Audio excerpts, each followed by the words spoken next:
During the lead up to the Battle of the Somme, the Germans didn't just have to worry about explosives coming down on them from the sky, they also had to worry about explosives coming from underneath of them. Let me explain. See, throughout World War I, but especially in the lead up to the Battle of the Somme, the British employed miners to dig underneath of especially fortified German positions and pack massive amounts of explosives underneath of them so that when it was time on the day of the attack, they would just clack off these explosives and just blast the German position sky high. Now, this was one of the most dangerous jobs in the First World War, not only because of all of the dangers that come with early 1900s mining, but also because if the Germans found out that you were digging under their positions, they would do everything in their power to stop you.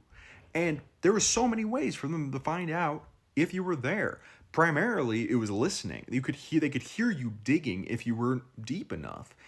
But also, they had to be very careful about where they put the material that they were hauling out of uh, these mines, because a lot of times it was a different color than the rest of the dirt and could be spotted from the air. And so a lot of times when it was like chalk, which is like white, they would take it, seal it in bags, and ship it out to the English Channel and just dump it. And I actually learned that from Whizbang Historical here on TikTok. He's got a fantastic page about World War One. Go check him out. He's great. And so if they find out that you're digging underneath of their trenches, they're going to try to stop you. And one of the ways that they can do that is with their own miners. And this is some of the most horrific stuff that I've read about, because you've got a German tunnel and you've got a British tunnel.